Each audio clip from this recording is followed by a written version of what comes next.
पारनेर पारनेर पारनेर खूप झालं, पण जाता जाता मला माझ्या पारनेरबद्दल एवढंच सांगायचं आहे की माझ्या पारनेरला मी 2019 साली पारनेर नगरपंचायतची निवडणूक लढवली आणि माझ्या वार्डामधून मी बऱ्याच लीडनं निवडून आले। त्यावेळेस मला नेत्यांनी सांगितलं होतं रात्रीचं येऊन, घाबरू नका म्हणे ताई, तुम्ही येणार आहे। म्हणजे मी निवडून यायच्या आधी नेत्यांचा माझ्यावर विश्वास होता का मी येणार आहे।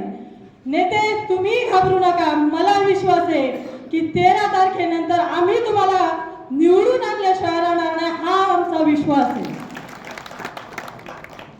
नेते, आज माझ्या पारनेरमध्ये विकास कामाचा जो तुम्ही बलाढ्य असा जो निधी उपलब्ध करून दिला, त्या नेत्याच्या माध्यमातून आम्ही भव्य दिव्य अशी कामं करू शकलो।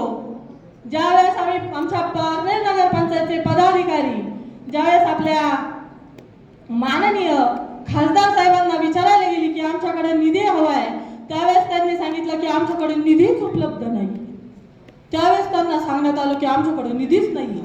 मग ज्यावेळेस आमच्या नेत्यांनी एवढा निधी उपलब्ध करून दिला, तोही आमदार असताना, तर तुमच्याकडे खासदार असून जर आमच्या पारनेर तालुक्यासाठी तुमच्याकडे निधी नाहीये आणि कोणत्या प्रकारे तुम्हाला लीड घ्यायचंय पारनेरमधनं, मला तेच काय कळत नाही की तुम्ही पारनेरमधनं लीड घेणार आणि तुम्ही डिपॉझिट जप्त करणार, हेच मला कळत नाही। तुम्ही सांगा, ज्यावेळेस माझ्या पारनेरची जर विकास कामाची विकास गंगा जर आमचा नेते आमचे आमदार साहेब जर आणू इच्छितात, आमच्याकडे एवढी विकास गंगा आमच्याकडे आणली जाते, तर तुमच्याकडे ज्यावेळेस निधी नाहीये, तुम्ही कोणत्या माध्यमातून आमच्याकडे लीड घेणार हे मात्र आम्हाला कळत नाही।